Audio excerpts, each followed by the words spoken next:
एक बार संत कबीर ने बड़ी कुशलता से पगड़ी बनाई।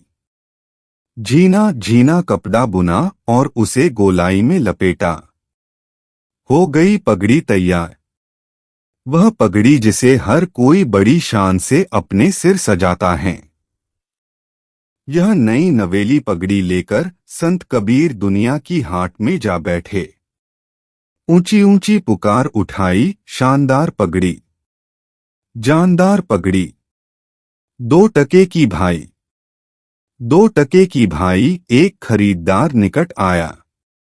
उसने घुमा घुमाकर पगड़ी का निरीक्षण किया।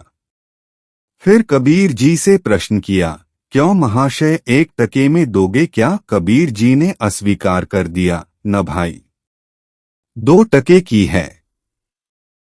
2 टके में ही सौदा होना चाहिए। खरीदार भी नट गया, पगड़ी छोड़कर आगे बढ़ गया। यही प्रतिक्रिया हर खरीदार की रही। सुबह से शाम हो गई। कबीर जी अपनी पगड़ी बगल में दबाकर खाली जेब वापस लौट आए। थके मांदे कदमों से घरांगन में प्रवेश करने ही वाले थे कि तभी एक पड़ोसी से भेंट हो गई। उसकी दृष्टि पगड़ी पर पड़ गई। क्या हुआ संत जी, इसकी बिक्री नहीं हुई?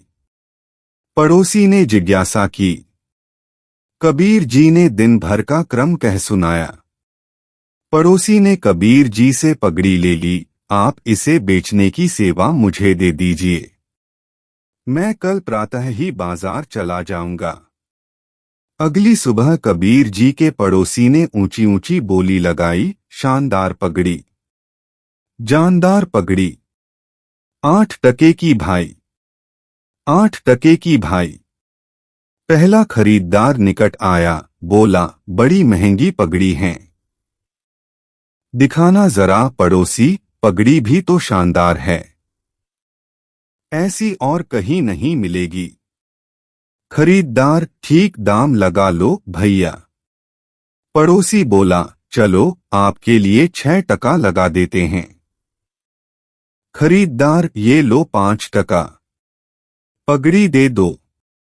1 घंटे के भीतर भीतर पड़ोसी वापस लौट आया। कबीर जी के चरणों में 5 टके अर्पित किए। पैसे देखकर कबीर जी के मुख से अनायास ही निकल पड़ा, सत्य गया पाताल में, झूठ रहा जग छाए। 2 टके की पगड़ी 5 टके में जाए। यही इस जगत का व्यावहारिक सत्य है। सत्य के पारखी इस जगत में बहुत कम होते हैं। संसार में अक्सर सत्य का सही मूल्य नहीं मिलता, लेकिन असत्य बहुत ज्यादा कीमत पर बिकता है। इसलिए कबीरदास जी ने कहा है, सच्चे का कोई ग्राहक नाही, झूठा जगत पति जय जी।